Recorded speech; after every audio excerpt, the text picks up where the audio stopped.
الشيطان اللعين الرجيم حسبنا الله ونعم الوكيل نعم المولى ونعم النصير بسم الله الرحمن الرحيم الحمد لله الذي هدانا لهذا وما كنا لنهتدي لولا أن هدانا الله لقد جاءت رسل ربنا بالحق والصلاة والسلام والتحية والإكرام على أشرف الأنبياء والمرسلين مولانا ومولى الكونين جد الحسن والحسين أبي القاسم محمد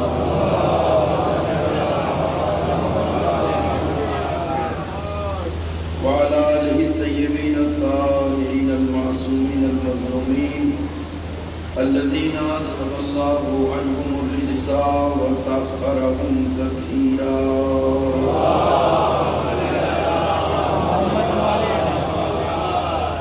ولعنة الله الدائمة الباقية الأبدية على أعدائهم وقاتليهم وغاصبي حقوقهم أجمعين من الآن إلى قيام يوم الدين أما بعد فقد قال أبو عبد الله الحسين عليه السلام إني لم أخرج بشرا ولا بكرا ولا ظالما ولا مفسدا إنما خرجت لطلب الإصلاح في أمة جدي أريد أن آمر بالمعروف وأنهى عن المنكر وأن أسير بسيرة جدي وأبي صلوات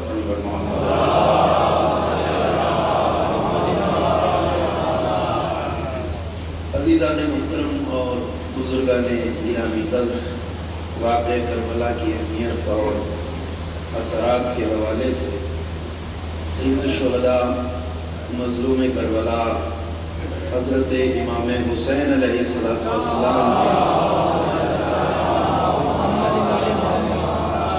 ان نورانی کلمات کے ذیل میں میں نے چند رائز آپ کے گزار کیے ہیں اور اس بات کی طرف ذہن ہمارے متوجہ ہوئے ہیں کہ واقعہ کربلا ایک ایسا واقعہ ہے کہ انسانی حیات کے لیے انسانی زندگی کے لیے جس میں ہر زاویے سے ہر پہلو سے سامان ہدایت موجود ہے اور یہ ہدایت اور رہنمائی اور رہبری کا جو سلسلہ ہے وہ تا قیام قیامت جاری و ساری ہے۔ کربلا قصہ ماضی نہیں ہے، کربلا داستان حال ہے، یعنی واقع کربلا کو مظلوم کربلا نے اتنا ہمہ جہد اور ہمہ گیر بنایا ہے کہ قیامت تک آنے والے انسان کربلا سے سبق بھی حاصل کر سکتے ہیں اور ہر دور میں اپنے لیے سامان ہدایت بھی فراہم کر سکتے ہیں۔ یعنی اگر یہ کہا جائے تو بیجا بات نہیں ہے، حقیقت اور درست بات یہی ہے کہ کربلا ہر دور میں انسان کے پاکیزہ ضمیر کی آواز کا نام ہے۔ قلب انسانی ضمیر جہاں پاکیزگی طہارت پائی جائے گی وہ کربلا سے ہم آہنگ ہے اور حسینیت اور حسین مظلوم سے عزاداران مظلوم کربلا کا جو حقیقی اور واقعی رشتہ ہے وہ یہی ہے کہ انسان اپنے وجود کے اندر اپنے نفس کے اندر سید الشہداء کے عشق کو اس طرح سے بٹھا لے کہ گویا اس نے اپنے دل میں خود حسین ابن علی کو پناہ دی ہوئی ہے، اور جس دل میں حسین مہمان ہوں گے وہ دل وہی چاہے گا جو حسین چاہیں گے، وہ دل وہی کرے گا جو حسین چاہیں گے، وہ ویسے ہی زندگی گزارے گا جیسی حسین پسند کریں گے۔ تو عزاداری کا اصل ہدف دل میں حسین کو مہمان بنانا ہے، کربلا کے پیغام کو اپنے وجود میں اتار لینا ہے، اور یہ پیغامات کربلا ظاہر سی بات ہے اتنی بڑی تحریک اتنا بڑا مشن لے کر جو حسین ابن علی کربلا میں آئے تو مقصد حسین کو سمجھنے والے، حسین کے ہدف کو سمجھنے والے، حسین کی نیت کو سمجھنے والے اس وقت صرف 72 افراد تھے جو یہ جانتے تھے کہ حسین کا مقصد کیا ہے، حسین کا اخلاص کیا ہے، حسین کیوں میدان کربلا میں آئے ہیں۔ اسے اچھی طرح سمجھنے والے اگر اس وقت تھے تو صرف 72 تھے، اور حسین ابن علی اپنے ان 72 ساتھیوں کے ساتھ میدان کربلا میں جام شہادت نوش کر کے زمین کربلا پر سو گئے۔ 72 لاشیں زمین کربلا پہ پڑے ہیں، جو ایک مقصد لے کے میدان میں آئے اور آ کر کربلا میں شہید ہو گئے، تو ان کی شہادت کا مقصد انسانیت اور بشریت تک کس طرح پہنچا؟ سوال یہ ہے ان عظیم ہستیوں نے جو کارنامہ انجام دیا اس سے زمانے کو روشناس کرانے والی ذوات مقدسہ کون ہے؟ دنیا اور یزیدیت یہ سمجھ رہی تھی کہ حسین کی شہادت کے بعد حسین کے اہل حرم کو اسیر کر کے جب ہم شام و کوفہ کے بازاروں میں پھرائیں گے تو اس خاندان رسالت کی تذلیل بھی ہوگی، توہین بھی ہوگی، اور ہماری عداوت کی آگ بھی بجھے گی اور ہم اپنے مقصد میں کامیاب بھی ہوں گے۔ مگر اگر آل امیہ کو یہ معلوم ہوتا کہ وہ کتنی بڑی غلطی کرنے جا رہے ہیں تو وہ کبھی ایسی غلطی نہ کرتے، اس لیے کہ اسیری کی حالت میں بھی سید سجاد اور زینب کبریٰ نے شام و کوفہ کے بازاروں پر اس طرح حملہ کر دیا کہ جس طرح کربلا کا انقلاب آیا تھا وہ انقلاب شام اور کوفہ کی دیواروں تک پہنچ گیا۔ ایک صلوات پڑھیے بر محمد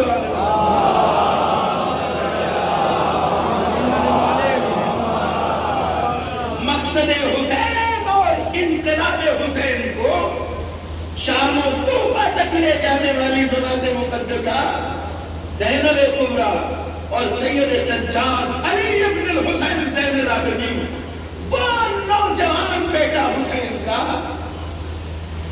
جو اللہ کی مصلحت کی وجہ سے، چونکہ منصوبہ الہی یہ تھا کہ سلسلہ امامت محفوظ رہے، اس لیے جب جنگ کربلا جب تک جاری تھی امام بیمار تھے، قضاء و قدر الہی سے بیمار سے جنگ نہیں ساکت ہے، اس لیے اللہ نے امام کی حفاظت کے لیے، وگرنہ روایتیں کہتی ہیں کہ عاشور کی رات تک سید سجاد بیمار نہیں تھے، اور روایتوں میں یہاں تک ملتا ہے کہ ایک بار سید سجاد بابا کی خدمت میں آئے، کہا بابا شجاعت کا یہ عالم ہے امام کی، آ کے مظلوم کربلا سے کہا بابا میں نے یزیدی فوج کا جائزہ لے لیا ہے، میں نے یزیدی فوج کا جائزہ لے لیا ہے، بابا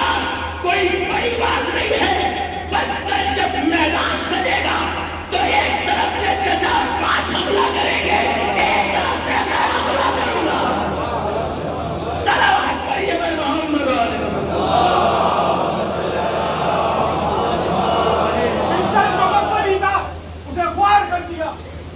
سینہ فرعون شام کا دشوار کر دیا، نیند اس کی باندھ کے زنجیر پا کے ساتھ سجاد نے یزید کو بیمار کر دیا۔ ہاتھوں انگلیوں سے پاوے خیبر کو اکھاڑ دے، اسے حیدر کہتے ہیں، اور جو ہتھیلی لگے ہاتھوں سے یزید کے تخت کو الٹ کر رکھ دے، اسے سجاد سجاد کہتے ہیں۔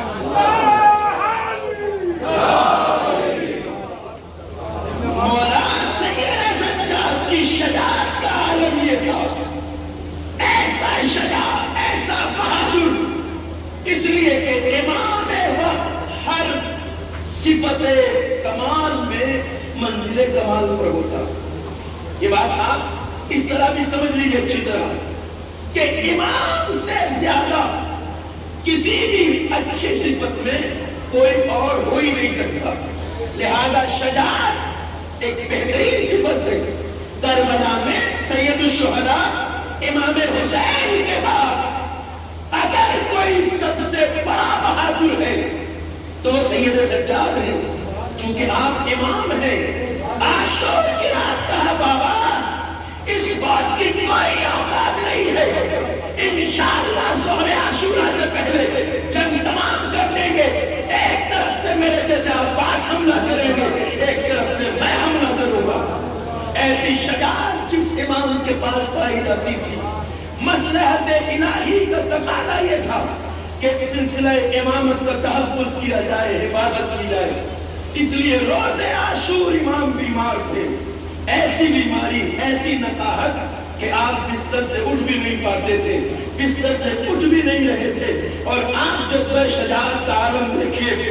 ایسی بیماری کی حالت میں بھی جب آقا رخصت آخر کے لیے آئے مظلوم کربلا, اس بیمار بیٹے کے سرحانے, تو بابا کو تنہا پایا, اکیلا پایا. کہا بابا چچا عباس کہاں ہے؟ بابا بھیا علی اکبر کہاں ہے؟ بابا میرا شہزادہ قاسم کہاں ہے؟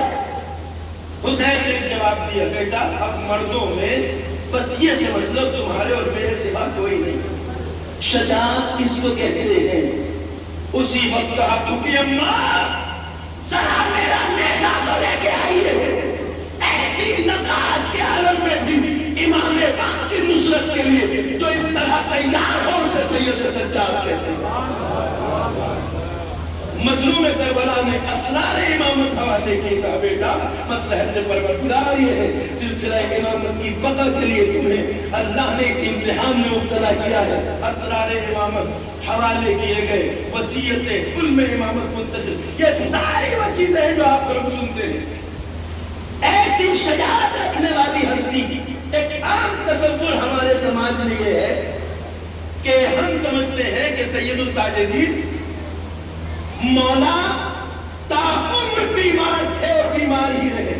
کبھی کبھی گفتگو اس طرح سے ہوتی ہے, بیمار امام یا امام بیمار, اس طرح کے الفاظ سے یہ تاثر ذہنوں میں بنتا ہے کہ گویا مولا سید سجاد تاعمر بس بیمار ہی رہے. ایسا نہیں ہے صاحب.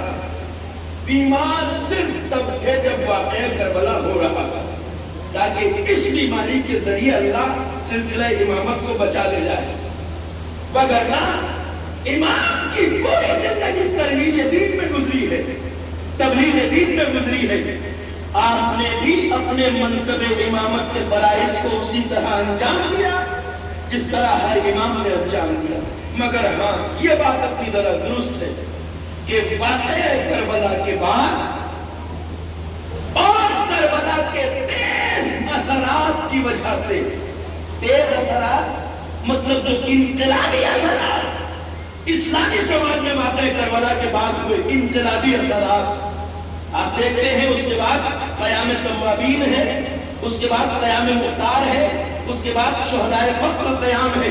کئی تحریکیں جب جنم لے رہی تھی کربلا کے اثر کی وجہ سے, مظلومیت حسین نے باطل کی ابوت کو, باطل کے دبدبے کو, باطل کے روب کو مومنوں کے دلوں سے ختم کر دیا تھا. اب پوری امت میں جہاں کربلا سے پہلے وقت کے یزیدوں کے سامنے جہاں کوئی سانس لینے والا نہیں تھا, اب کربلا نے ایسی ہمت عطا کر دی تھی, کربلا نے ایسا بلبلہ عطا کر دیا تھا, کربلا نے ایسا جذبہ عطا کر دیا تھا کہ ملک کے مختلف حصوں میں تحریکیں اٹھ رہی تھی, قیام ہو رہے تھے. قیام توابین ہوا جو اپنے کیے پہ شرمندہ تھے اور جنہوں نے توابین کے عنوان سے قیام کیا کہ ہمارا افسوس کہ ہم نے حسین کا ساتھ نہیں دیا. قیام حضرت مختار, شہدائے فقر. اب ظاہر سی بات ہے سیاسی طور پہ اگر دیکھیں تو جس کربلا کی وجہ سے اتنے بڑے قیام ہو رہے ہو تو اس کربلا کا جو حقیقی وارث ہے اس پر دشمن کی نظر سب سے زیادہ ہونی ہے. اس لیے کربلا کے بعد امام سجاد کی زندگی زیادہ سخت اور شدید پہروں میں گزری.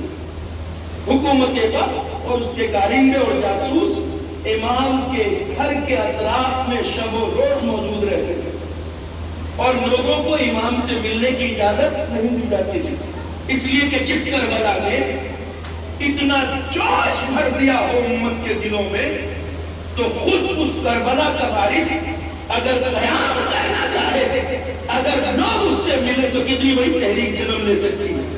اس لیے حکومت وقت کے شدید پہروں میں امام کے شب و روز گزرتے تھے۔ امام کا کام ہے انسانیت کے لیے سامان ہدایت فراہم کرنا، تو پھر امام نے اپنے کار امامت کو کس طرح پورا کیا؟ ذرا میرے بچے اور جوان جو خاص طور سے اس مجلس کو سن رہے ہیں، ان سے میں یہ بتانا چاہتا ہوں کہ اس طریقے کو سمجھ لیجیے۔ جب اتنے شدید پہرے ہیں کربلا کے بعد، امام کی مدت امامت کربلا کے بعد 35 سال ہے۔ اس 35 سال میں وقت کی حکومتوں کا شدید پہرا ہے، امام سے لوگوں کو ملنے نہیں دیا جاتا ہے، پہرے میں ہے امام، حکومت کے جاسوس کارندے ہر طرف امام کے محاصرہ کیے ہوتے تھے۔ اس حالت میں امام نے اپنے فریضہ امامت کو کس طرح پورا کیا؟ ہر امام کا طریقہ تبلیغ الگ الگ رہا۔ اگر آپ ہمارے پایہ معصومین کے 12 اماموں کے حالات زندگی کو پڑھیں گے، جیسا وقت تھا اسی کی مناسبت سے امام نے فریضہ امامت کی انجام دہی کا طریقہ نکالا۔ امیر المومنین کا 25 سال دور امامت جب آپ کو خلافت ظاہری سے محروم کر دیا گیا، تو آپ نے کس طرح اپنا علم لوگوں تک پہنچایا، کس طرح دین کی حفاظت کی، گلے میں رسی ڈلوانا گوارا کر لیا، مگر امت کے اندر انتشار اور اختلاف کو برداشت نہیں کیا۔ علی نے ابتدا اسلام میں پیغمبر کے بعد اسلام کا تحفظ کیا، فریضہ امامت کو انجام دیا۔ وہ جو خطیب منبر سنونی ہے، 25 سال خاموشی کی زندگی گزاری، کبھی یہودی کے باغ میں پانی دے رہے ہیں، کبھی مردہ بنجر زمینوں کا سینہ چاک کر کے انہیں قابل کاش بنا رہے ہیں۔ امام نے کیا طریقہ اختیار کیا؟ سید الساجدین نے جب دیکھا کہ لوگوں سے ارتباط اور تعلق اور کنیکشن قائم ہونے کا کوئی امکان نہیں، اس کی کوئی اجازت نہیں، حکومت میں سخت پہرا ہے، تو امام نے بچائے میدان کے اپنے فریضہ امامت کے لیے جانماز کا انتخاب کیا۔ جانماز امام زین العابدین کے میدان فرائض امامت کی ادائیگی کا میدان ہے۔ توجہ فرمائیے گا، امام نے یہاں سے بیٹھ کر انسانوں کو عبادت الہی کا سلیقہ سکھایا، بندگی کا سلیقہ سکھایا، نمازیں پڑھنے کا سلیقہ سکھایا، عبادت اس طرح انجام دی کہ اللہ کے بدترین دشمن ابلیس نے بھی اس بات کا اعتراف کیا کہ ہاں تو ہی زین العابدین ہے، تو ہی سید الساجدین ہے۔ صلوات پڑھے بر محمد علیہ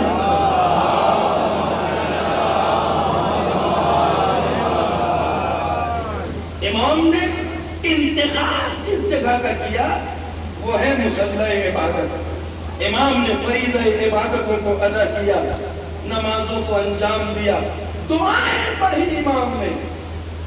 اور اب میں آپ کی خدمت میں عرض کروں کہ امام نے اپنے تمام ان علوم کو جو انسانیت تک پہنچانا ہے، امام کو، ہر امام کی ذمہ داری ہے۔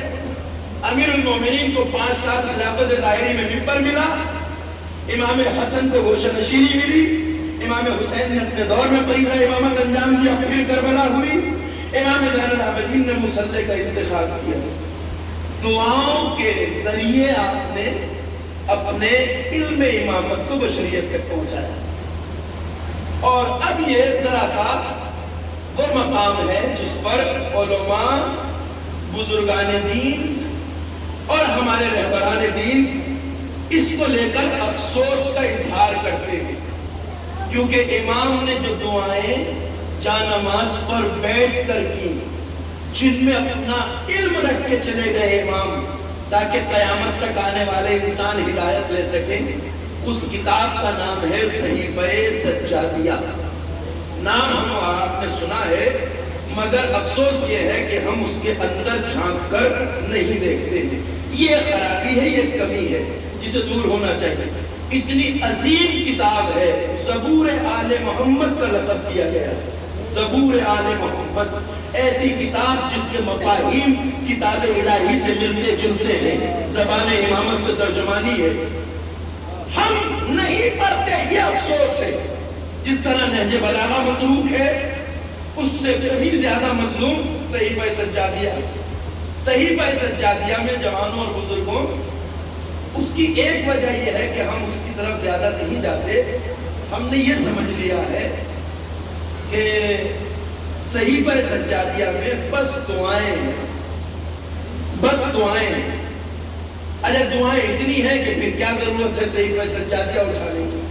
لیکن آپ علماء کی، اگر میں زیادہ وقت نہیں ہے کہ میں ساری تفصیل بتاؤں، لیکن دعاؤں کے قالب میں، دعاؤں کے انداز میں امام نے اپنا علم امامت ہم تک پہنچایا ہے، اسی طرح جس طرح مولا علی نے منبر سے اور امام باقر نے مسند درس سے اور امام جعفر صادق نے اپنی یونیورسٹی کے ذریعے علم پہنچایا، امام زین العابدین نے دعاؤں کے ذریعے ہم تک علم پہنچایا۔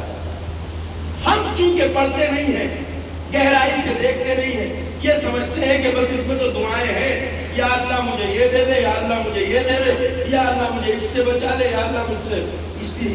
یہ دیکھیے، ہر دعا کا طالب یہی ہوتا ہے کہ خطاب اللہ سے ہے، مطالبہ اللہ سے ہے، اللہ کی حمد و ثنا ہے، مگر ذات الہی کے بارے میں علماء کہتے ہیں جتنے گہرے معارف اور حقائق امام سید سجاد نے صحیفہ سجادیہ میں جمع کر دیے ہیں، ایسے گہرے معارف کہیں نہیں ملتے انسان کو۔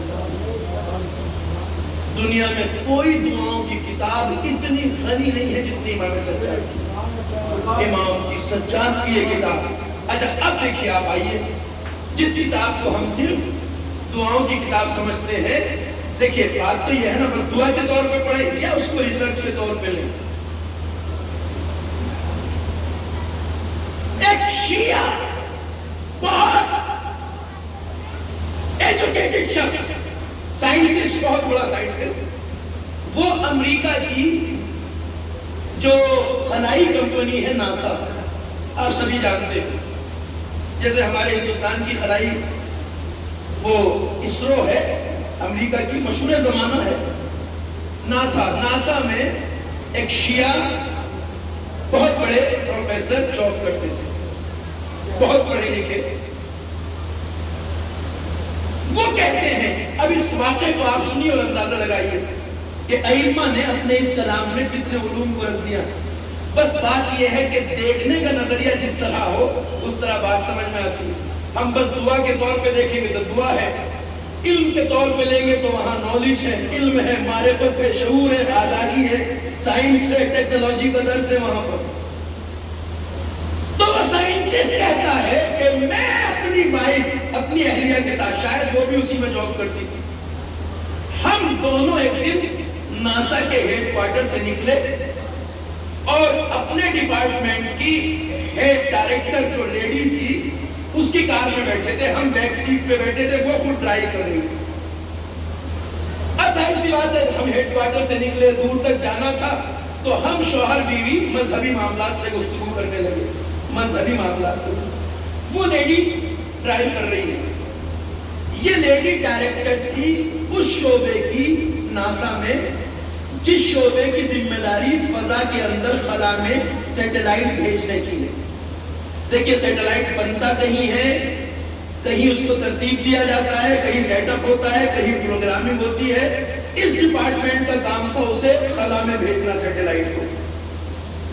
اس شعبے کی ڈائریکٹر ہے یہ لیڈی جو ڈرائیو کر رہی ہے، یہ دونوں میاں بیوی پیچھے بیٹھے ہیں کار میں، مذہبی معاملات میں گفتگو کر رہے ہیں۔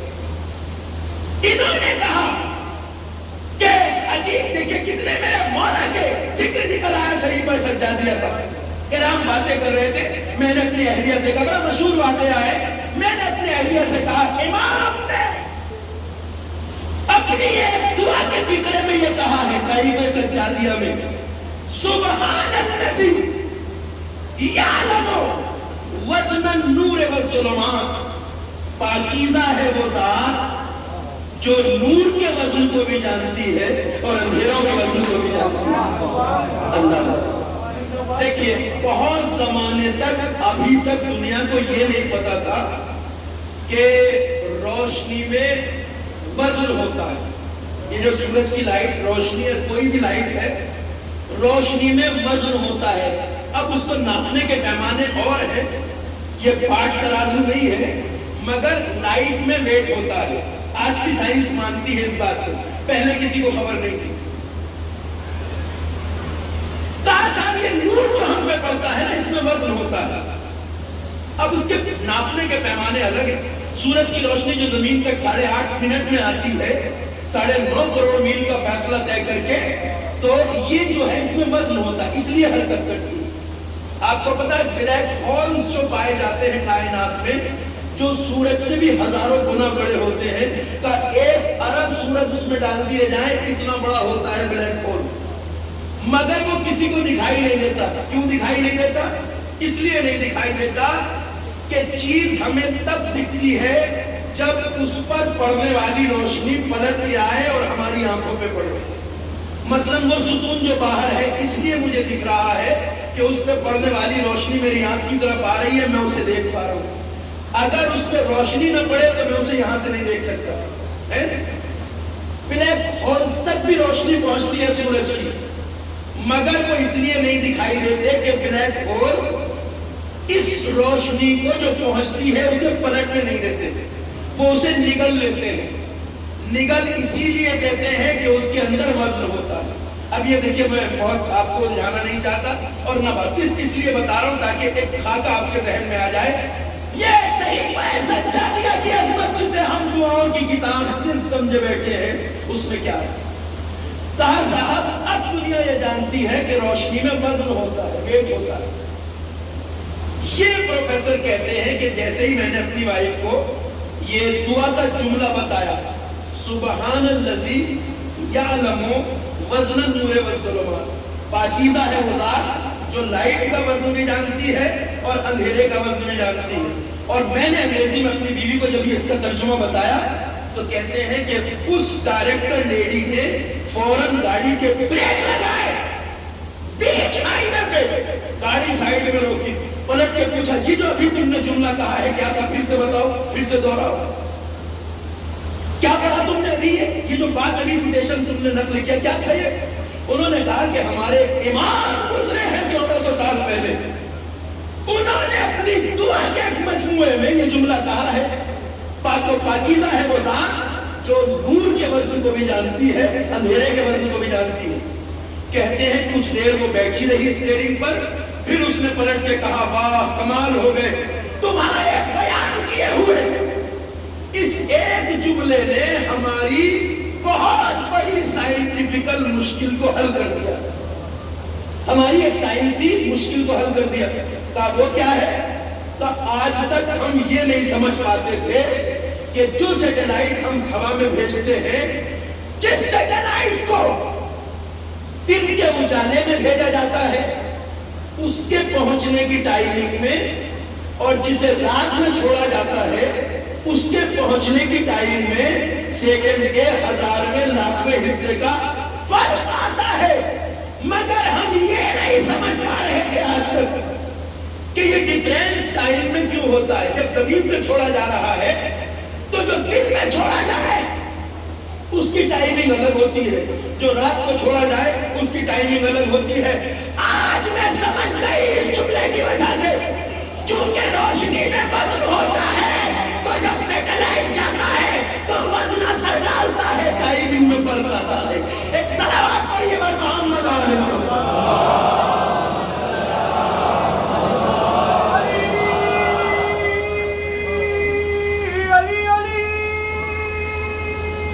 علی علی علی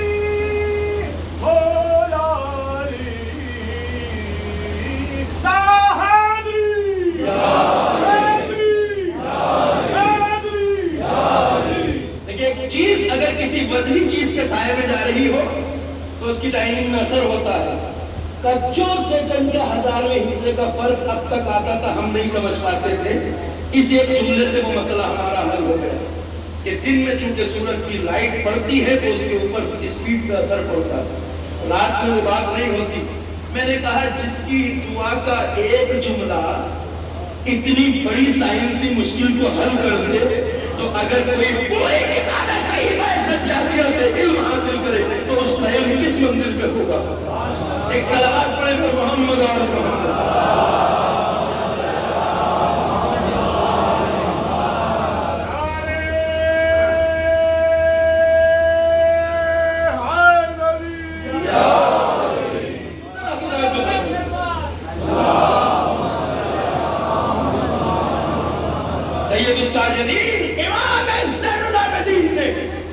مصلح عبادت پر بیٹھ کر دنیا کو اسی طرح علم دیا جس طرح منبر سے امیر المومنین نے اور مسند درس سے امام باقر اور امام صادق علیہ السلام.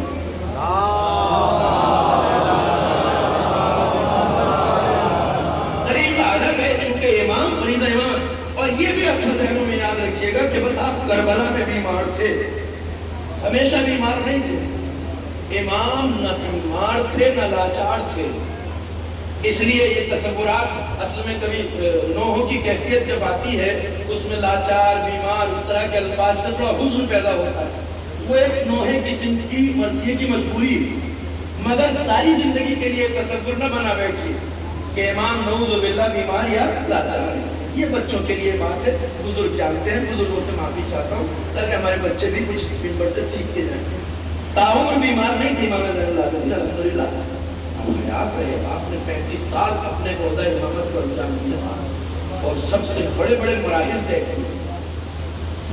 مگر جسے شام و کوفہ کے بازاروں سے اس مظلومیت کے ساتھ گزارا گیا تھا کہ اس کی مائیں, بہنیں اور پھوپھیاں ننگے سر پوچھتے نہ تھا اور اس کے عزیزوں کے سر نوکے نظارے تھے.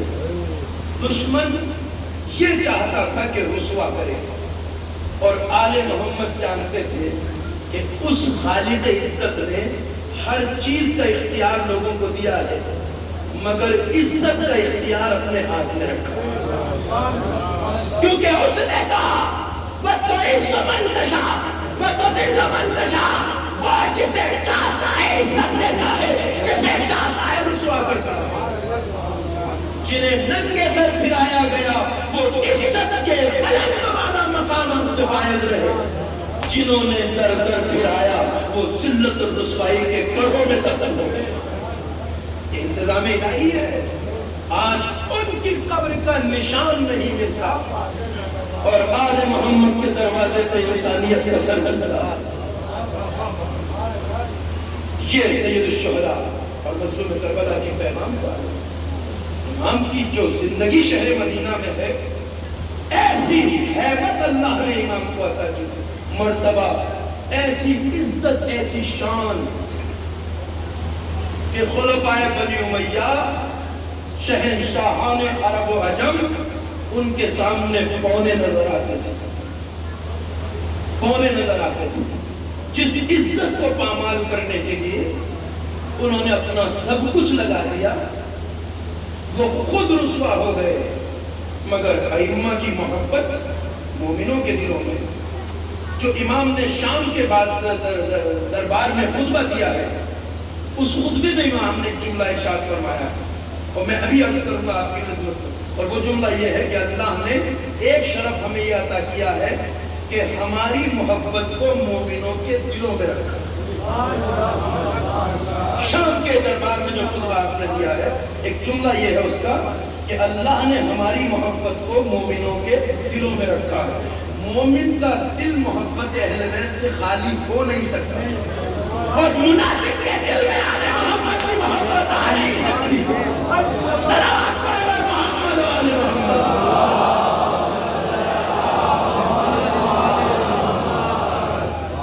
تو امام کے لیے جو ملتا ہے مدینے میں, لوگ اتنا احترام امام کا کرتے تھے کہ جہاں سے امام گزر جاتے تھے لوگ ادب سے ہاتھ جوڑ کے کھڑے ہوتے تھے. یہ نہ شاہوں کو حاصل تھا نہ شہنشاہوں کو. ہاں روایت کہتی ہے ایک دن بنی امیہ کا خلیفہ وقت حشام ابن عبد الملک ملعون، جس کا نام امام کے قاتل میں ہے، حج کے لیے مکہ آیا. اور آپ جانتے ہیں امام نے تقریباً اپنی حیات طیبہ میں الزائد 52 حج امام نے انجام دیا.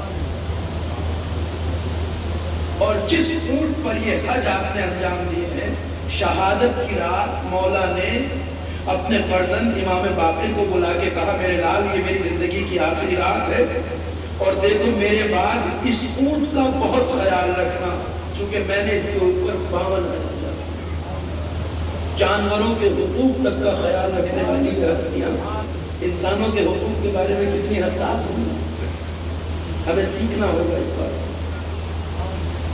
تو امام اس موقع پر آپ کی حج کے لیے تشریف لے گئے تھے. روایت کہتی ہے کہ خلیفہ وقت ہونے کے باوجود، بنی امیہ کا مقتدر خلیفہ ہونے کے باوجود، حشام ابن عبد الملک بار بار کوشش کر رہا تھا کہ حجر اسود تک پہنچ جائے، مگر حاجیوں کی اتنی بھیڑ تھی کہ جب آگے بڑھتا تھا پھر ریلا آتا تھا پھر سے دھکیل کے پیچھے کر دیا جاتا. کئی بار اس نے کوشش کی حجر اسود تک پہنچ جائے، مگر کوشش کرتا تھا گھستا تھا آگے کی طرف، بھیڑ کو چمتا ہوا، پھر کوئی ریلا آتا تھا یا پھر دور چلا جاتا. آخر تھک کے یہ ایک جگہ بیٹھ گیا، حجر اسود تک نہیں پہنچ سکا. ایک جگہ بیٹھ گیا، وہاں اس کے مصاحبین جو ساتھ آئے تھے، چمچے سب آگے پیچھے، درباری سب ساتھ کھڑے ہو گئے. اتنے میں کیا دیکھتا ہے کہ امام تشریف لائے اور جیسے ہی آپ حجر اسود کی طرف بڑھے تو یہ دیکھ کر اس کی حیرت کی انتہا نہ رہی کہ مجمع کائی کی طرح ہٹتا چلا گیا اور امام حجر اسود تک سیدھے پہنچ گئے. صلوات پڑھیے گا محمد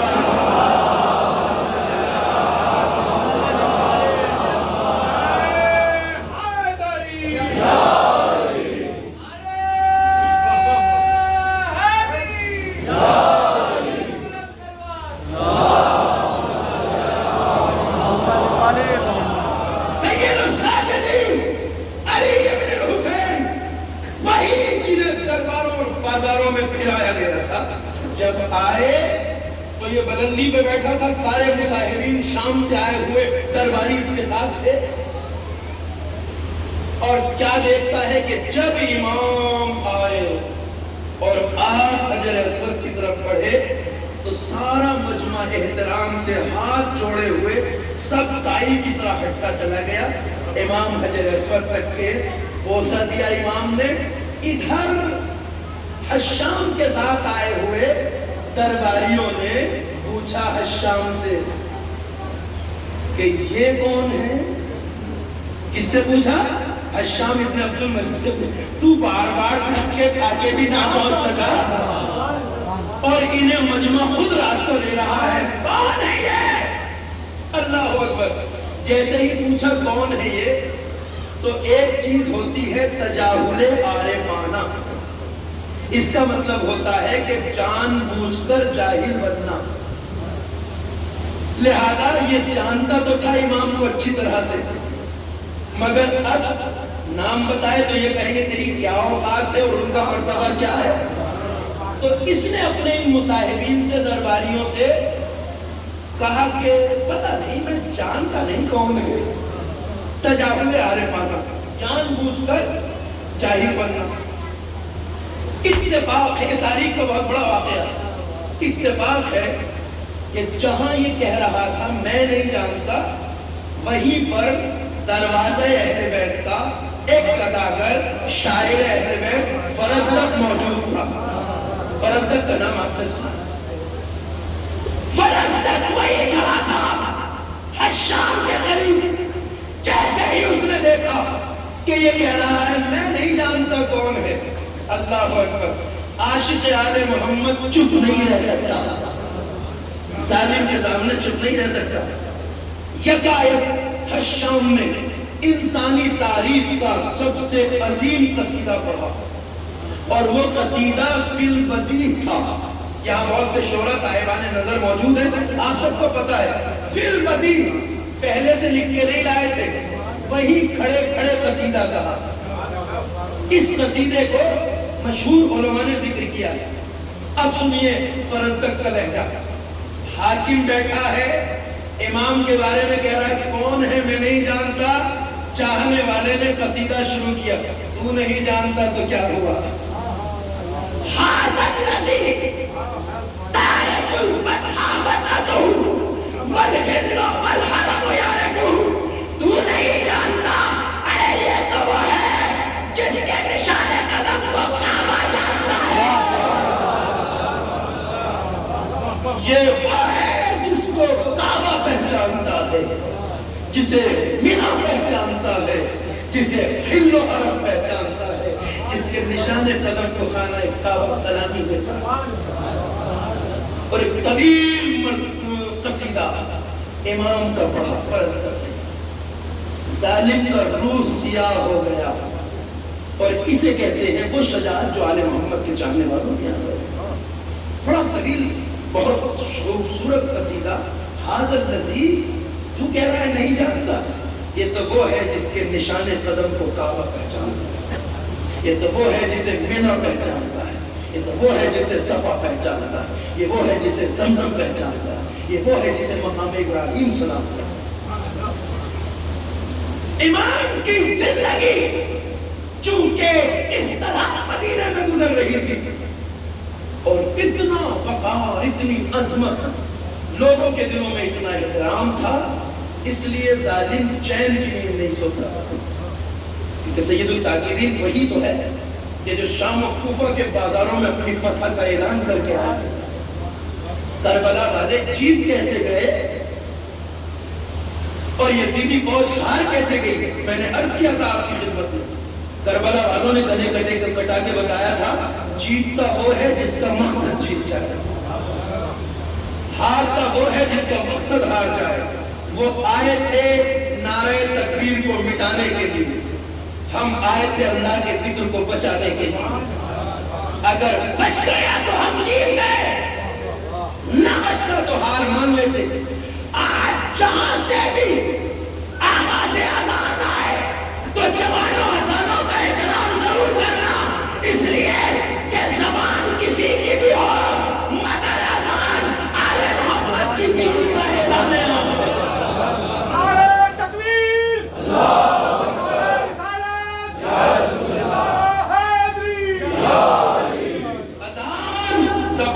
کسی کی بھی ہو مگر آل محمد کی جیت کا اعلان ہے۔ اور اسے آپ خطابت نہ سمجھیے کہ خطابت کا جملہ ہے، نہیں صاحب، اس کے لیے دلیل موجود ہے۔ آل محمد نے اذان کو اپنی فتح کا اعلان قرار دیا۔ یزیدیت اسی کو تو مٹانا چاہتی تھی، حسین اسی کو بچانے آئے تھے۔ تکبیر باقی ہے تو ساری فضیلتیں باقی ہیں، تکبیر مٹ جائے تو سارا دین مٹ جائے۔ اذان فتح آل محمد کا اعلان ہے۔ اگر کربلا والے ہار گئے ہوتے تو ہار کا اس سے دردناک منظر تو کہیں دیکھا ہی نہیں جا سکتا کہ ایک جوان بیڑیوں اور ہتکڑیوں میں بندھا ہوا بازار میں کھڑا ہو اور غیرت کے مارے سر نہ جھٹا پا رہا ہو، اس لیے کہ وہ سر اٹھائے بھی تو کیسے جس کی مائیں بہنیں پھپھیاں ننگ کے سر پشتے ناکا میں بیٹھے، جس کے اقربا اور عزیزوں کے سر جو کے نیزہ پر امام بازار میں سر جھکائے کھڑے۔ دردناک منظر ہے نا، مگر اس منظر میں بھی مولا کو اپنی جیت کا کیسا یقین تھا، اللہ کے وعدہ عزت میں کتنا یقین تھا۔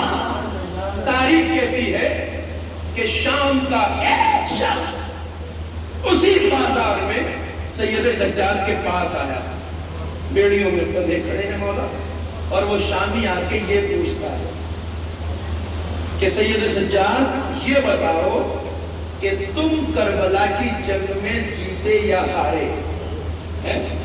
میں نے کہا اذان فتح آل محمد کا اعلان ہے، یہ خطابت نہیں ہے. جو بازار میں سر نہیں اٹھا رہا تھا اس نے کمال فتح مندی سے سر اٹھایا، چونکہ اب وہ اعلان کرنا تھا جو کربلا کی عظمت کو بیان کرنے والا تھا. کیا کہا؟ اگر تو یہ دیکھنا چاہتا ہے کہ کربلا کی جنگ میں ہم جیتے یا ہارے تو ایک نسخہ بتا رہا ہوں قیامت تک، اور وہ یہ ہے اذا حان وقت الصلاۃ، جب نمازوں کا وقت آئے، نمازوں کا وقت، تو مسجدوں کی طرف دیکھنا. اگر آواز اذان آئے تو سمجھنا ہم جیت گئے، آواز اذان آئے تو سمجھنا ہم ہار گئے. صلوات پڑھیے بر محمد علیہ وسلم.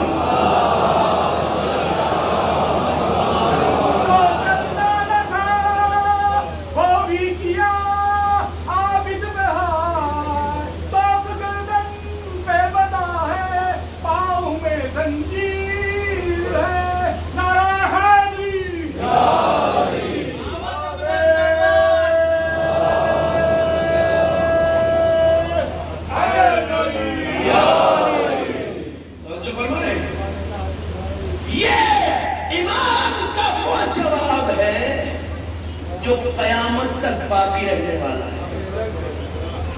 جب تک مسجدوں سے آواز اذان بلند ہوتی رہے گی، منارہ مسجد کسی کا بھی ہو، گلدستہ اذان کسی کا بھی ہو، مسجد کے باہر کسی بھی فرقے کا بورڈ لگا ہو، مگر اذان اگر کہہ رہا ہے تو حسین کی جیت کا اعلان کر رہا ہے. میں نے یہ بات کبھی کہی ہے اور یہ بات میں آپ کو ابھی اس لیے بتانا چاہتا ہوں کہ یہ قابل غور ہے کہ اللہ نے حسین کی جیت کے اعلان کے لیے ایسا اہتمام کیا کہ جو اہتمام کسی بھی اعلان کے لیے نہیں کیا گیا. ہمارے بچے اس بات کو اچھی طرح سمجھ لیں گے، بزرگ کو جانتے ہی ہیں. زمین کے اوپر ہر آواز کا سلسلہ ٹوٹتا ہے، مگر اکیلی ایک چیز ہے جس کی آواز کا سلسلہ زمین پر ایک سیکنڈ کے لیے بھی نہیں ٹوٹتا، وہ ہے آواز اذان. جزائر سماٹرا سے جب سورج اٹھتا ہے تو غروب تک جب امریکہ کے کونوں میں غروب کر کے پھر سماٹرا سے اٹھتا ہے، زمین پر ایک سیکنڈ بھی ایسا نہیں آتا جب کہیں نہ کہیں اذان نہ ہو رہی ہو. اللہ نے کہا حسین تو نے اپنا سب کچھ مجھے دے دیا، میں بھی قادر مطلق ہوں. جب تک کائنات رہے گی زمین پر ہر سیکنڈ تیری جیت کا اعلان ہوتا رہے گا. صلوات پڑھیں بر محمد علیہ وسلم.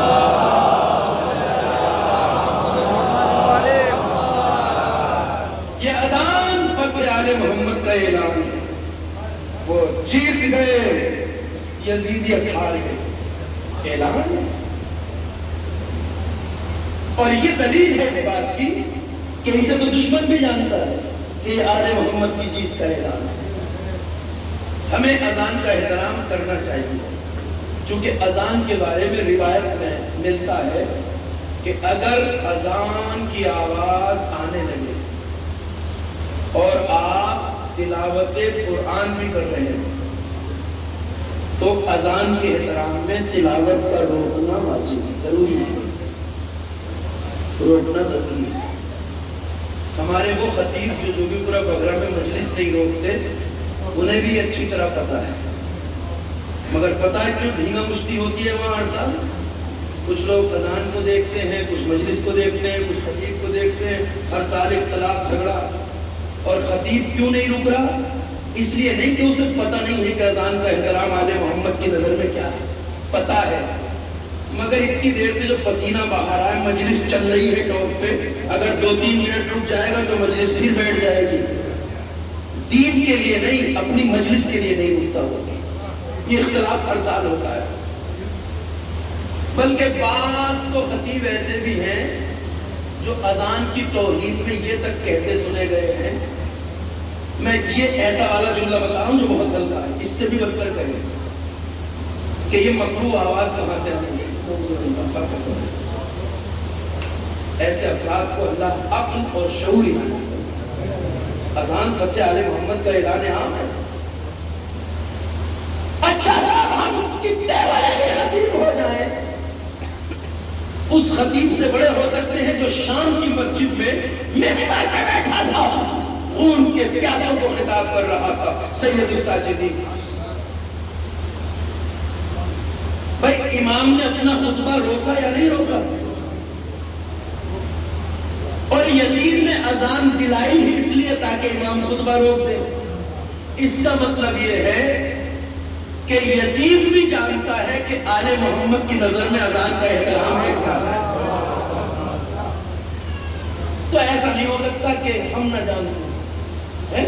بھائی اس نے اذان ہی کا سہارا کیوں لیا تھا؟ اسے پتا تھا کہ اس خطبے کو کوئی نہیں روک سکتا، چونکہ شجاعت کے ساتھ خطابت کا بہتا ہوا یہ سیلاب آج قصر یزیدی کو بہا کے جو لے جانے والا ہے، اسے ایک ہی چیز روک سکتی ہے اور وہ ہے آواز اذان، چونکہ اسے پتا ہے آل محمد کی نظر میں اذان کا احترام کیا ہے۔ تو امام تو خطبہ روک دیں اور عوام تقریر نہ روکیں، کتنی عجیب بات ہے۔ تو اس لیے تھوڑا سا شعور اور معرفت بیدار ہونا ضروری ہے۔ ٹائم اس طرح سے سیٹ کریے کہ ٹکراؤ نہ ہو کسی بھی طرح سے۔ میں نے کہا کہ بھائی دیکھیے امام بھی کہہ سکتے تھے، اچھا وہ تو وقت پہ ہو رہی ہے اذان، وہ تو بے وقت کی تھی، وہاں تو بے وقت کی تھی نا، امام کہہ سکتے تھے تو بے وقت کی ہے، امام کہہ سکتے تھے تو یزید دلا رہا ہے، مگر خطبہ روک کے بتا دیا کہ اذان چاہے کوئی یزیدی دے رہا ہو مگر ہماری جیت کا اعلان ہے۔ اذان کا احترام دنیا کو کرنا سکھایا آل محمد نے، چاہے کوئی یزیدی دے رہا ہو اذان مگر حسین کی جیت کا اعلان۔ اور شاید سید سجاد کو اذان دلا کے یزید بھی یہی کہنا چاہتا تھا کہ سجاد میں اقرار کرتا ہوں کہ تم جیت گئے، ہم ہار گئے۔ غرض جب مسجد میں آئے امام تو یزید کے غلبے اور ظاہری طور پر کربلا میں شہدائے کربلا کو قتل کر دینے کی خوشی میں جشن تھا، مسجد میں شامل مجمع جمع، اور یزید نے پہلے سے خطیب کو طے کر رکھا تھا، بتا رکھا تھا کہ آج کیا کرنا ہے۔ لہذا یہ دور وہ تھا کہ جب امام بھی زندان سے مسجد میں آ جاتے تھے، کبھی امام تشریف لائے، بیٹھے ہوئے، جیسے ہی امام آ کے بیٹھے یزید نے اس خطیب کو اشارہ کیا، وہ منبر پہ آیا اور اس نے آ کے خطبہ دینا شروع کیا۔ خطبے میں امیر المومنین اور مظلوم کربلا امام حسین کی شان میں بدترین گستاخیاں اس نے کی، یزید اور اس کے باپ اور آل امیہ کی تعریفیں اور فضیلتیں بیان کرنا شروع کی۔ جیسے ہی اس نے بیان کرنا شروع کیا، فاتح خیبر کے لال کو چراغ آ گیا۔ میں نے کہا امام لاچار نہیں ہوتا، اگر لاچار ہوتے تو نہ بولتے، مگر صاحب اختیار تھے، یزیدیت سے گھبرائے نہیں۔ جہاں خود یزید بیٹھا ہو اس بس میں امام نے للکار کے کہا، ایھا الخاطب، او منبر پہ بیٹھ کر بولنے والے خطیب، تجھ پر پائے ہو کہ تو نے ایک آدمی کو خوش کرنے کے لیے اللہ کو ناراض کر دیا۔ ایک آدمی کو خوش کرنے کے لیے دیکھیے یزید کی موجودگی میں لہجے میں یہ کاٹ، یہ تب، یہ طاقت ایک امام وقت کے ہی ہو سکتا۔ تو نے ایک آدمی کو خوش کرنے کے لیے اللہ کو ناراض کر دیا۔ پروردگار تیرا ٹھکانہ جہنم قرار دے۔ ایسی طاقت سے امام نے للکارا کہ اس خطیب کی زبان بند ہو گئی، خاموشی سے منبر سے نیچے اترا۔ مجمع سناٹے میں بیٹھا ہے، منبر خالی ہے، اب امام نے کہا ایھا یزید، اے یزید، اگر تو مجھے اجازت دے تو میں ان لکڑیوں پہ جا کے کچھ کروں۔ اللہ اکبر۔ آج امام نے یہ بھی بتا دیا کہ ہر لکڑی سے بنی ہوئی چیز ممبر نہیں ہوتی۔ جہاں سے آل محمد کی عداوت کا سبب دیا جائے وہ ممبر نہیں، لکڑیوں کا ڈھیر ہوتا ہے۔ صلوات پڑھیے بر محمد و آل محمد۔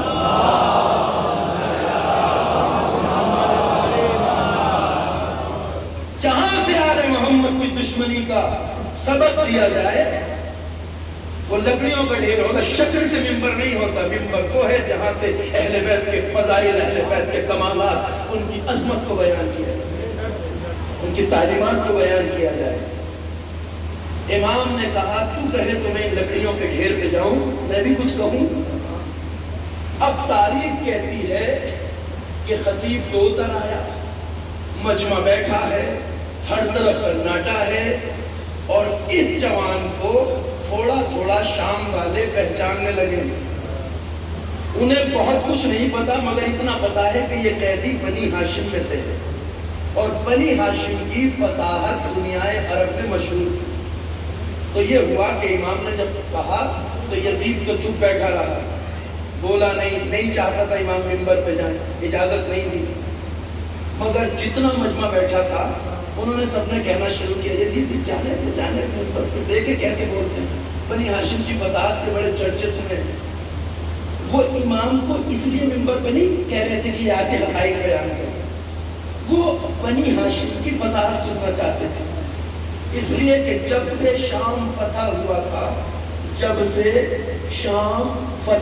تھا آل محمد کی کوئی پہلی فرد ہے جو شام والوں کے بیچ تھی۔ اس شام میں اہل بیت میں سے کوئی نہیں آیا۔ تقریباً 46 سال ہو چکے تھے بنی امیہ کو یہاں حکومت کرتے ہوئے، اور انہوں نے ایک نسل کو آل محمد کی عداوت اور دشمنی پر پالا تھا، اور یہ صرف آل امیہ کے ہی ذریعے دین کو پہچانا گیا، چونکہ انہوں نے بتا رکھا تھا کہ ہم قریش ہیں اور محمد بھی قریش ہے، ہم محمد کے رشتہ دار ہیں، پیغمبر کے رشتہ دار اصل میں ہم ہیں، شام والے یہ جانتے تھے۔ اب اس بات کو اگر ذہن میں رکھیں گے تو خطبے کا ہدف سامنے آئے گا۔ اس نے اجازت نہیں دی، مجمع نے اصرار کیا، کہا یہ جوان کیا ہو جائے گا، بولنے دے، نہیں بولنے دیا۔ اس کا بیٹا قریب بیٹھا تھا، کہا بابا کیوں اتنا پریشان ہو، اس جوان کو بولنے دیجیے، کیا ہوتا ہے، اتنا مجمع کہہ رہا ہے، بولنے دو۔ بیٹے کی فرمائش، یزید نے اپنے بیٹے سے کہا کہ نادان احمق، تجھے خبر نہیں ہے کہ یہ بنی ہاشم کا ہے، یہ وہ ہے جنہیں بچپن سے گھٹی میں علم و دانش سکھایا جاتا ہے۔ قسم خدا کی اگر یہ منبر پہ گیا تو یہ تب تک نہ اترے گا جب تک آل امیہ کا منہ کالا نہ کر دے، یہ بنی امیہ کو جب تک رسوا نہ کر دے گا منبر سے نہیں آئے گا۔ بیٹے کا اصرار، مجمع کا اصرار، یزید نے سر ہلا دیا۔ امام اٹھے، اس لکڑیوں کے منبر پہ آئے، اور اب امام نے بیان کرنا شروع کیا۔ وقت ختم ہو رہا ہے، مگر میں آپ سے یہ کہنا چاہتا ہوں، یہ اتنا بڑا موقع تھا سید سجاد کے لیے، کیونکہ 46 سال ہو گئے تھے شام فتح ہوئے۔ اس 46 سال میں شام کے لوگوں نے بنی امیہ کے علاوہ کسی کو نہیں دیکھا تھا، اور پیغمبر اکرم کے سچے رشتہ دار بس یہی تھے ان کی نظر میں۔ آل علی، اولاد علی سے نفرت ان کے دلوں میں پیدا کی گئی تھی۔ آج امام منبر پہ آئے، بنی ہاشم کا پہلا فرد، خاندان رسالت کا پہلا فرد، منبر بہت بڑا موقع ہے، لہٰذا میرے امام نے بھی خطبہ دینا شروع کیا۔ میں بس چند جملے کہوں گا، بات کو منزل تمام کی طرف لاؤں گا۔ امام نے منبر پہ بیٹھتے ہی کہا، دیکھیے وہ خطابت سننا چاہتے تھے، امام کو حقائق بیان کرنے تھے، لہٰذا واللہ میری جان فدا جو عربی ادب کو جانتے ہیں انہیں پتا ہے امام نے اس خطبے میں ایسے فصیح و بلیغ جملے استعمال کیے کہ ان کا فصاحت سننے کا شوق بھی پورا ہو جائے اور اس فصاحت کے ساتھ حقیقتیں بھی ان کے ذہن تک پہنچ جائے۔ 46 سال سے پڑی ہوئی دماغوں کے اوپر جہالت کی کالی چادر کو سید سجاد کے خطبے کا ہر لفظ کاٹ رہا تھا، ذہنوں میں اجالا ہو رہا تھا، لوگ دم بخود خطبہ سن رہے تھے۔ پہلے جملے جو امام نے فرمائے وہ یہ ہے، ایھا الناس اعطینا ستہ وفضلنا بسبع، لوگوں ہم وہ ہیں جنہیں 6 چیزوں کے ذریعے 6 چیزیں جنہیں عطا کی گئی ہیں، 6 کمال شرف جنہیں عطا کی گئی اور 7 چیزوں سے جنہیں فضیلت دی گئی ہے۔ اللہ اکبر، 6 چیزیں جنہیں عطا کی گئی ہیں ہم وہ ہیں اور 7 چیزوں کے ذریعے جنہیں فضیلت دی گئی ہے۔ امام نے کہا اعطینا العلم، ہمیں علم دیا گیا۔ اگر ان صفات کا کسی کے اندر وجود پایا جائے تو وہ دعویٰ کرے حاکمیت کے لیے، لیکن ہم ہیں جنہیں علم دیا گیا۔ اعطینا العلم، ہمیں علم دیا گیا، والحلم، اور ہمیں بردباری بلندی دی گئی، والسماحہ، ہمیں بزرگواری دی گئی ہے، والفصاحہ، اور ہمیں فصاحت دی گئی ہے۔ ہم بولتے ہیں تو فصاحتوں کے ذریعہ بہتے ہیں، یہ سب کمال ہے۔ والشجاعہ، کسی بھی بھیڑ میں امام گھبرائے نہیں، کیونکہ جس صفت کا اعلان کر رہے ہیں اگر سید سجاد میں یہ صفت نہ ہوتی تو یہ اس وقت منبر پہ نہ ہوتے۔ کیا کہا؟ اور ہمیں شجاعت دی گئی ہے، یعنی ہم اگر یزیدوں کے جلوے میں اکیلے بھی ہوں تو ڈرتے نہیں۔ صلوات پڑھیے بر محمد و آل محمد۔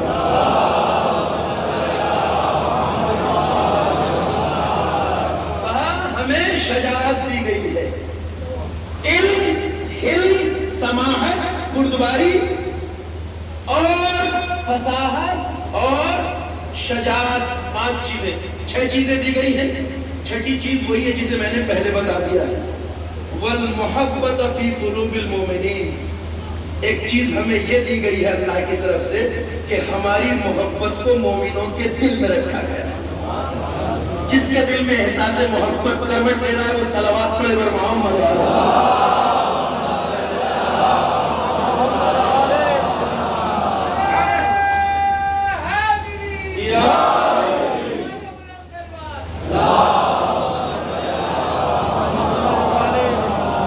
والمحبت فی قلوب المؤمنین، ہماری محبت کو مومنوں کے دلوں میں ڈالا گیا ہے۔ کوئی مومن ایسا نہیں ہے جس کے دل میں ہماری محبت ہو، اور مومن وہی ہو سکتا ہے جس کے دل میں آل محمد کی محبت ہو۔ 6 چیزیں ہمیں عطا کی گئی ہیں۔ پھر امام نے فرمایا وَفُضِّلْنَا، اور ہمیں فضیلت یہ بخشی گئی ہے کہ ہم میں سے ہی ہیں وہ جو محمد مصطفیٰ ہیں۔ محمد مصطفیٰ اللہ کے چنندہ منتخب پیغمبر ہم میں سے ہیں۔ اب یہ مجمع حیرت سے دیکھ رہا ہے، یہ کون ہے، یہ کون ہے؟ آل امیہ کی 46 سال کی محنتیں ایک چولہے سے دھراشائی ہو رہی تھی۔ ہم وہ ہیں کہ جن میں سے محمد مصطفیٰ وَمِنَّ الصِّدِّيقِ، امت اسلام کا صدیق اکبر ہم میں سے ہے علی ابن ابی طالب۔ صلوات پڑھے بر محمد۔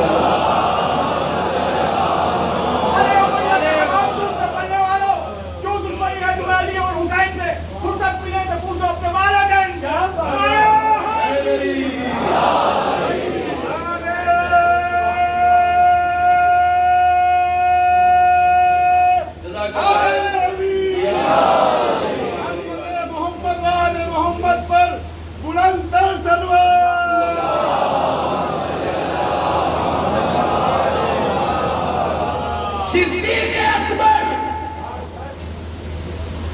ادھر ذہن ضرور جائے گا، بعد میں القاب کے چوروں نے جو کچھ کیا ہے تاریخ میں، مگر امت کا صدیق اکبر زبان پیغمبر سے بس ایک ہے، وہ ہم میں سے ہے، علی بن ابی طالب، بس صدیق، اور صدیق اکبر ہم میں سے ہے۔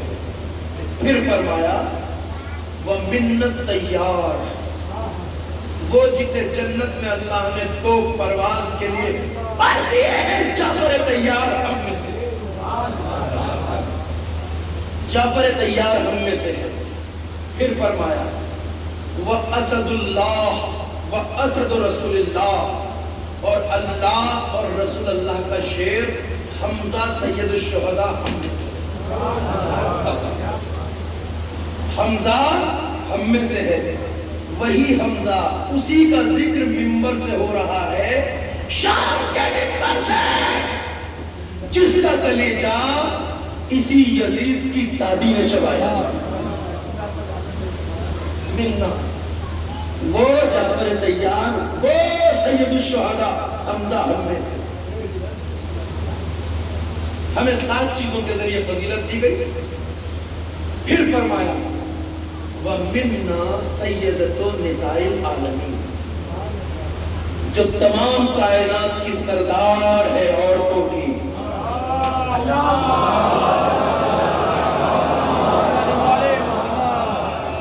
فاطمہ زہرا صدیقہ کبریٰ ہم میں سے ہے، وَسِبْطَ هَذِهِ الْأُمَّةِ، اور اس امت کے 2 نواسۂ رسول حسن اور حسین، سیدہ شباب اہل الجنہ، جنت کے جوانوں کے سردار ہم میں سے۔ امام نے یہ جملے ارشاد فرمائے، فصاحت و بلاغت کا دریا بہ رہا ہے، حقائق کو ذہنوں تک لے جا رہا ہے۔ اب امام نے فرمایا من عرفنی فقد عرفنی، سنو، تم میں سے جو مجھے جانتا ہے وہ جانتا ہے، اور جو نہیں جانتا فَأُعَرِّفُهُ نَفْسِي، تو میں بتاتا ہوں میں کون ہوں۔ اب میں بتاتا ہوں میں کون ہوں، اللہ بتا۔ 46 سال سے بنی امیہ کے بنے ہوئے جال جو ذہنوں پہ کسے ہوئے تھے، ذہنوں پہ پڑی ہوئی کالی چادر جہالت کی، سید سجاد کی تقریر کے خطبوں سے کٹ رہی تھی، ذہن بیدار ہو رہے تھے۔ یہ جوان، یہ تو بیڑیوں میں جکڑا ہوا آیا تھا، یہ تو قیدی ہے، یہ کہہ کیا رہا ہے، یہ کون ہے؟ ہمیں تو نہیں بتایا گیا۔ جو نہیں جانتا میں بتاتا ہوں میں کون ہوں۔ پھر امام نے کہا، اب دیکھیں فرزدق کا خطبہ یاد، قصیدہ یاد کیجیے۔ اب امام نے منبر سے کہا انا ابن مکہ والمنا، مجھے پہچاننا چاہتے ہو تو سنو، میں مکہ اور منا کا بیٹا ہوں، یعنی مکہ ہماری وجہ سے ہے، منا ہماری وجہ سے ہے۔ انا ابن زمزم والصفا، میں زمزم اور صفا کا بیٹا ہوں۔ اگر زمزم پاکیزہ ہے تو وہ ہماری وجہ سے ہے، اگر صفا اور مروہ کی عزت باقی ہے تو ہماری وجہ سے ہے۔ انا ابن الصفا والمروہ، اور امام کا خطبہ جاری ہے۔ پھر امام نے فرمایا خطبہ دیتے دیتے، انا ابن محمد المصطفیٰ، سنو میں محمد مصطفیٰ کا بیٹا ہوں۔ شام کی مسجد حیرت کے سمندر میں غوطے کھا رہی تھی، یہ جوان کیا کہہ رہا، ہمیں تو نہیں بتایا گیا یہ کون ہے، محمد مصطفیٰ کا بیٹا ہے، نواسۂ رسول، جنہیں باغی بتایا گیا تھا، جنہیں خارجی بتایا گیا تھا، وہ منبر سے کہہ رہا ہے محمد مصطفیٰ کا بیٹا، دین ہمارے گھر سے چلا ہے، شریعت ہمارے گھر سے چلی ہے۔ مجمع حیرت سے دیکھ کر انا ابن محمد المصطفیٰ، پھر فرمایا انا ابن علی المرتضیٰ، میں علی مرتضیٰ کا بیٹا ہوں۔ ہر ذات کا جو ذکر کیا امام نے خطبے میں، پہلے اس کی فضیلتیں بیان کی، وقت نہیں ہے میں اس تفصیل کی طرف نہیں جا سکتا۔ میں اس کا بیٹا ہوں جسے آسمانوں پہ لے جایا گیا، میں اس کا بیٹا ہوں جس کے ساتھ جبریل سدرۃ المنتہا تک پہنچا، میں اس کا بیٹا ہوں جو قاب قوسین اور ادنیٰ کی منزلوں تک پہنچا۔ میں اس کا بیٹا ہوں جس کا نام محمد مصطفیٰ ہے، میں علی مرتضیٰ کا بیٹا ہوں۔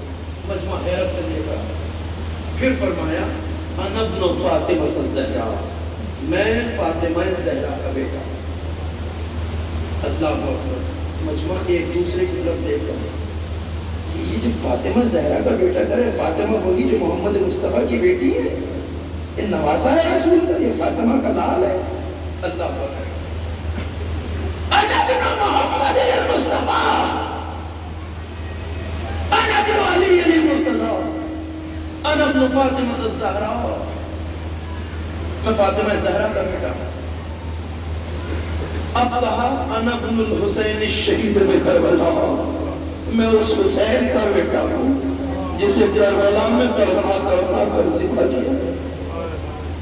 بس اسی منزل پر شام کی مسجد ایسے چیخ و پکار سے بھر گئی کہ روایت کہتی ہے کہ لوگ اپنے سر دیوار سے ٹکرا ٹکرا کے رونے لگے۔ یہ ہمارے شہر میں جنہیں رسیوں میں باندھ کے لایا گیا، جنہیں بے وقتوں چادر لایا گیا، جنہیں اس طرح حسین کر کے لایا گیا، یہ نبی ذاتیاں ہیں، یہ محمد مصطفیٰ کا گھرانہ ہے۔ شام بدل رہا تھا، سجاد کا خطبہ ذوالفقار حیدر کرار کا کام کر رہا تھا۔ یزید نے ماحول پلٹ کر دیکھا، مؤذن کو اشارہ کیا، مؤذن گلدستے میں گیا، اذان دینا شروع کی۔ اللہ اکبر، ممبر سے بیٹھ کے جنہیں خارجی کہا جا رہا تھا، اس امام نے کہا میں اپنے جان، اپنے جسم، اپنے لہو، اپنے ہر اس بدن کی گواہی دیتا ہوں کہ اللہ ایک ہے۔ اللہ اکبر کہا موجود، اس نے کہا اشہد ان لا الہ الا اللہ۔ امام نے کہا میرے بدن کا روح روح گواہی دیتا ہے کہ بے شک لا الہ الا اللہ اللہ ہے۔ اب جو مؤذن نے کہا واشہد ان محمد رسول اللہ، تو اب امام نے چونکہ بے وقت کی اذان کی خطبہ روکا، پھر اب کہا مؤذن سے اے مؤذن، جس محمد کے نام کی گواہی دے رہا ہے اسی محمد کا واسطہ اب ٹھہر جا، خاموش ہو جا۔ مؤذن خاموش ہو گیا، اور اب امام نے بنی امیہ کی جہالت کا تعمیر کیا ہوا محل ایک لمحے میں چور چور کر دیا۔ ممبر سے بیٹھے بیٹھے امام نے یزید کی طرف رخ کیا، یزید اب بتا، اذان میں جس محمد کی رسالت کی گواہی دی جا رہی ہے، بتا یہ تیرے نانا ہے یا میرے نانا ہے؟ اللہ اکبر، یہ ہے سید سجاد کی شجاعت۔ یہ بتا یہ تیرے جد ہے یا ہمارے جد ہے؟ 46 سال تک تمہارے باپ دادا نے جو انہیں بتایا ہے، آج بتا یہ تیرے نانا ہے یا ہمارے نانا؟ اب بتا یہ کون ہے؟ میں نے کہا بہت بڑا موقع تھا سید سجاد کا۔ یزید سٹپٹا گیا، چپ ہو کے سکڑ کے بیٹھ گیا، بولا نہیں۔ کبھی کبھی بات کو خاموشی کے ذریعے ٹالا جاتا ہے، یزید بھی یہی سوچ رہا تھا کہ نہیں بولوں گا تو بات آگے نہیں بڑھے گی، مگر اسے یہ معلوم نہیں تھا کہ حسینیت جب یزیدیت کا گریبان پکڑ لیتی ہے تو آسانی سے چھوڑتی نہیں۔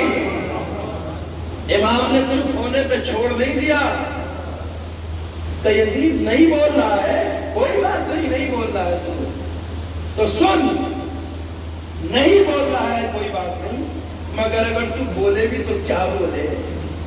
یزید سے کہہ رہے ہیں اگر تو بولے گا بھی تو کیا بولے گا؟ اس لیے کہ کائنات، زمین آسمان سب گواہ ہے کہ یہ تیرے نہیں میرے نانا ہے، یہ ہمارے نانا ہے، میرے جد ہے، میں نواسہ رسول۔ یزید چپ بیٹھا تھا، خاموش بیٹھا تھا، یہ سوچ رہا تھا بات آئی گئی ہو جائے گی، مگر حسینیت اس طرح یزیدیت کا گریبان نہیں چھوڑتی۔ امام نے اسی منبر سے بیٹھے بیٹھے کہا یزید یہ تیرے نہیں میرے نانا ہے، میں نواسہ رسول۔ اور جب یہ ہمارے نانا ہیں تو یزید اب بتا کہ پھر تو نے میرے بابا کو کربلا میں پیاسا ذبح کیوں کیا؟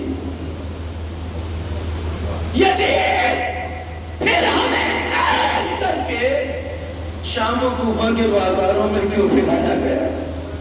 یزید میری ماں بہنوں اور پھوپھیوں کو نبی ذاتیوں کو سرنگ کے بازاروں میں کیوں پھرایا گیا؟ روایت کہتی ہے کہ ایسا شور گریہ شام کی مسجد میں تھا کہ ہر طرف لوگ چیخے مار مار کے رو رہے تھے۔ یزید نے جلدی سے نماز کا اعلان کیا، کچھ لوگ ادھر چلے گئے، کچھ لوگ ادھر چلے گئے، روتا ہوا مجمع مسجد سے باہر نکل گیا۔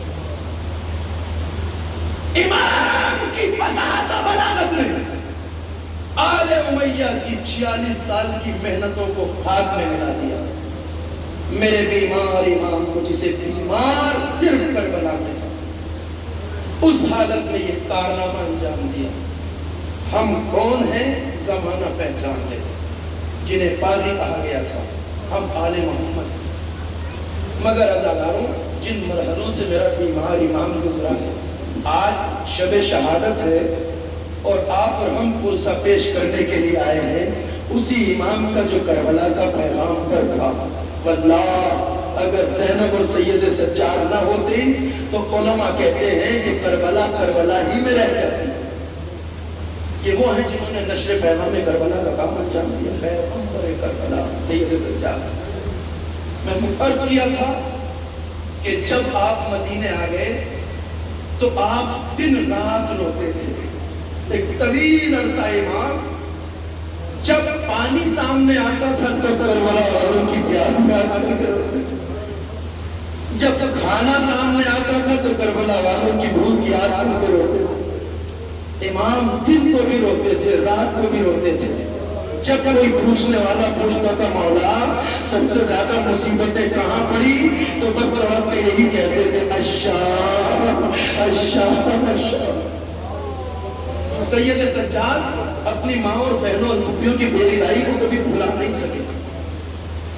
روایت کہتی ہے کہ مدینے میں جب سید سجاد کبھی بازار میں آتے تھے تو قصاب کٹے ہوئے گوشت پر پردہ ڈال دیتے تھے کہ کہیں امام کی نظر جانوروں کے کٹے ہوئے سروں پہ نہ پڑ جائے، امام کو کربلا یاد نہ آ جائے۔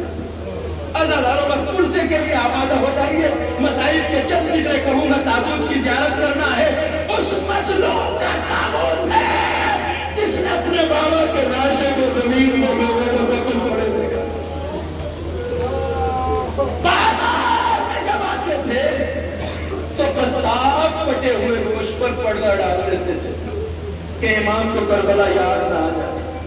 کربلا کا پیغام سید سجاد نے اس طرح پہنچایا۔ روایت کہتی ہے کہ جب امام بازار سے گزرتے تھے تو سارا بازار امام کی طرف دیکھتا تھا۔ ہر روز بازار میں نہیں آتے تھے مولا۔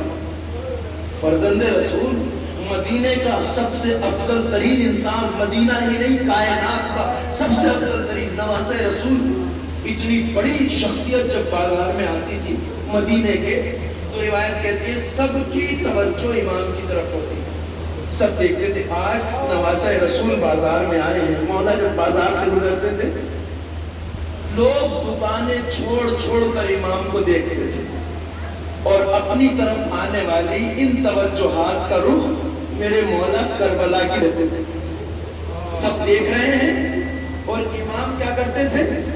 امام بیچ بازار میں جب یہ دیکھتے تھے کوئی قصاب جانور کو ذبح کرنے کے لیے لے جا رہا ہے رسی پکڑے ہوئے، تو امام اس قصاب کا راستہ روک کے پوچھتے تھے بھائی تیرا کیا ارادہ ہے، اس جانور کو کہاں لے جا رہا ہے؟ دیکھیں سارا بازار دیکھ رہا ہے، سب کا دھیان امام کی طرف ہے۔ امام اس دھیان کو کربلا لے جاتے تھے۔ قصاب کیا ارادہ ہے، جانور کہاں لے جا رہا ہے؟ وہ ادب سے سر جھکا کے کہتا تھا مولا میں اس جانور کو ذبح کرنے کے لیے لے جا رہا ہوں۔ اچھا بھائی ذبح کرنے لے جا رہا ہے؟ کہاں مولا؟ تو امام ایک سوال کرتے تھے بھائی یہ بتا کہ تو نے اس جانور کو پانی پلا دیا ہے؟ تو وہ قصاب ہاتھوں کو جوڑ کے کہتا تھا مولا ہم قصاب ہیں مگر ہمارا طریقہ یہی ہے، ہم کسی جانور کو تب تک سیدھا نہیں کرتے جب تک اسے پانی نہ پلا لے۔ بس جب اتنا سنتے تھے تب کربلا کا رخ کرتے تھے، کہتے تھے میرے مظلوم بابا آج ایک قصائی جانور کو پیاسا سیدھا نہیں کرتا، ہائے آپ کو کربلا بھی پیاسا سیدھا کر دیا گیا۔ اور پھر روایتیں کہتی ہے امام بھی روتے تھے اور سارا بازار روتا تھا، سارا بازار روتا تھا۔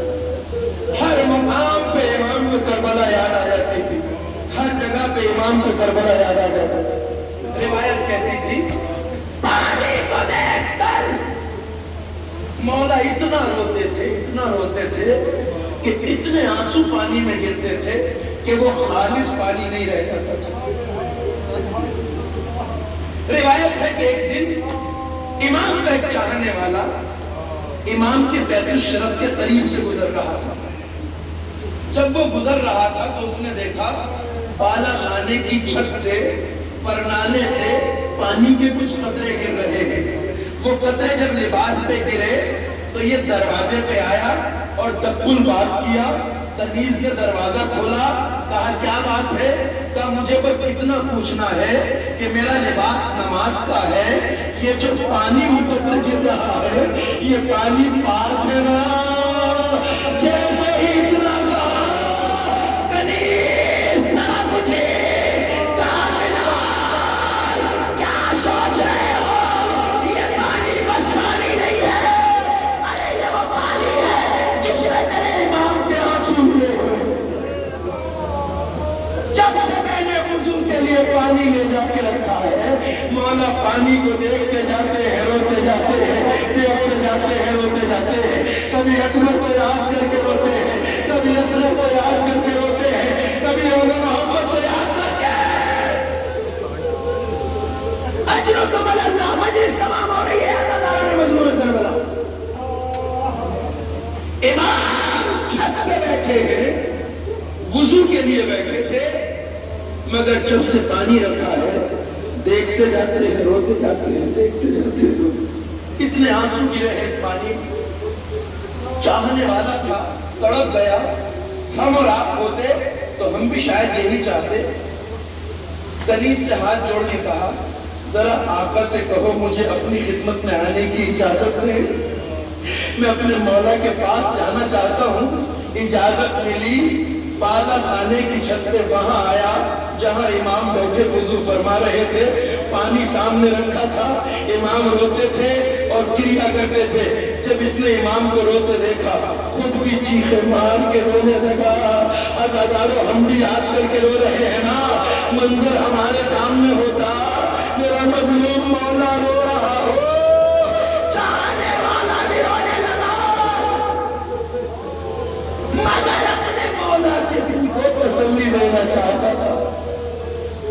ایک بار ادب سے ہاتھ جوڑ کے کہا مولا زمانہ بیت گیا، مدتیں گزر گئی مولا، کب تک روئیے گا مولا، اب تو صبر کریے۔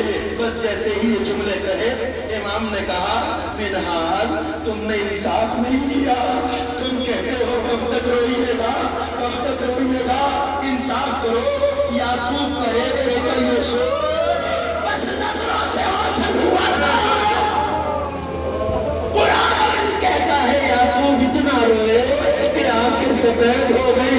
ارے اسے کتنا رونا چاہیے جس نے 18 یوسف کربلا میں اس کے سامنے سیدھا کر دیے گئے، اسے کتنا رونا چاہیے جس کے 18 یوسف کربلا میں مار دیے گئے ہوں۔ چاہنے والا تڑپ اٹھا، امام بھی رونے لگے۔ پھر چاہنے والے نے اپنے امام کو تسلی دینے کے لیے ایک بڑی اچھی بات کہی۔ عزادارو چاہتا تھا میرے مولا کو سکون حاصل ہو جائے، آپ کا گریہ رک جائے۔ بڑے ادب سے ایک اچھی بات کہی جس کی امام نے بھی تعریف فرمائی۔ کیا کہا؟ مولا یہ صحیح ہے کہ آپ کے 18 یوسف کربلا میں مارے گئے، مگر مولا یہ سوچ کے صبر کر لیجئے کہ شہادت تو آپ کے گھرانے کی میراث ہے۔ بس عزادارو جیسے ہی اس نے اتنا کہا، امام نے کہا یہ تم نے بڑی اچھی بات کہی، یہ صحیح کہا، شہادت ہمارے گھرانے کی میراث ہے، میں شہادت پر صبر کر دیتا، مگر منال شہادت ہمارے گھر کی میراث ہے، مگر کیا ماں بہنوں اور پھوپھیوں کو ننگے ساتھ بازاروں میں پھرانا یہ بھی ہمارے محمد کی میراث ہے۔ مجھے کتنا رونا چاہیے، اجرکم اللہ۔ بس عزاداروں 25 محرم یہ شب زیادہ معتبر روایت کے اعتبار سے امام کا روز شہادت ہے کل۔ آج کی رات امام نے اپنے فرزند کو بلایا، اسرار امامت حوالے کی، وصیتیں کی، اور حشام ابن عبد الملک ملعون کے دیے ہوئے زہر سے امام کی شہادت واقع ہوئی۔ روایت کہتی ہے کہ خاندان بنی ہاشم کا، خاندان بنی ہاشم کا آج یہ پہلا جنازہ تھا کہ جو شان و شوکت سے مدینے میں اٹھا۔ رسول کا جنازہ تنہائی میں، فاطمہ زہرا کا جنازہ تنہائی میں، علی مرتضیٰ کا جنازہ خاموشی سے، حسن کے جسم پر تیر برسائے ہوئے، اور حسین کا لاشا زمین کربلا پہ پڑا رہا۔ پہلا جنازہ خاندان بنی ہاشم کا اٹھا مدینے میں۔ روایت کہتی ہے سارا مدینہ سمٹ آیا امام کے جنازے میں، مدینے میں ہزاروں کا مجمع امام کے جنازے میں۔ بس آخری جملہ تابوت کی زیارت کے لیے آمادہ ہے عزادارو۔ جب امام کا تابوت گھر سے نکلا